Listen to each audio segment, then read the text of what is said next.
برداشت کر سکتے ہو تو اس کو لگانا، کیونکہ اس کے استعمال سے ایک بندہ 4 کو راضی کر سکتا ہے۔ ناظرین، اگر آپ اپنے نفس کو موٹا تازہ اور سختی سے بھرپور بنانا چاہتے ہیں تو میرے بتائے گئے تیل کو نفس پر لگائیں۔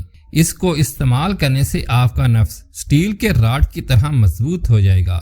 دوستو، آپ کوئی بھی خوراک استعمال کرتے ہو تو سب سے پہلی چیز جو ہوتی ہے وہ اعتبار ہوتا ہے۔ یقین کے ساتھ دوا کو استعمال کرنا ہوتا ہے۔ اگر بغیر یقین کے آپ سونے کا کشتہ بھی کھاتے ہو تو وہ بھی آپ کو کچھ فائدہ نہیں دے گا۔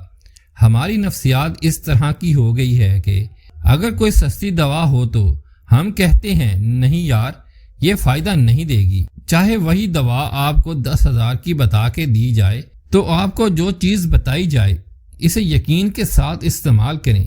سب سے پہلے آپ اپنے خوراک کو بہتر کریں، ورنہ لڑکیاں کہتی ہیں کہ لڑکے شیزان کی بوتل کی طرح ہوتے ہیں، جب مزہ آنا شروع ہو جائے تو ختم ہو جاتے ہیں، جیسے شیزان کی بوتل ختم ہو جاتی ہے۔ کچھ غذائیں اپنی روٹین میں شامل کر لیں، مثلا صبح شام کھجور کا استعمال کریں۔ نمبر 2، لونگ کا استعمال کریں۔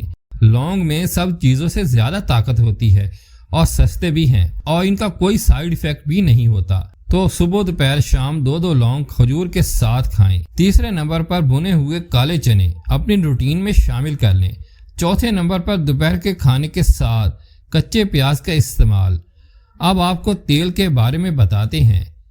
سب سے پہلے ایک پیاز لے لیں، 1 جوا لہسن کا، 4 لونگ، ان تینوں چیزوں کو کوٹ کر سرسوں کے تیل کے اندر پکائیں۔ اس تیل کو چھان کر 10 قطرے لگائیں اور کمال دیکھیں۔ جمع کے وقت سب سے خاص چیز اپنے ذہن کو کنٹرول کرنا ہوتا ہے۔ اگر ان کنٹرول ہو گئے تو پہلے ہی شلوار گیلی کر دو گے۔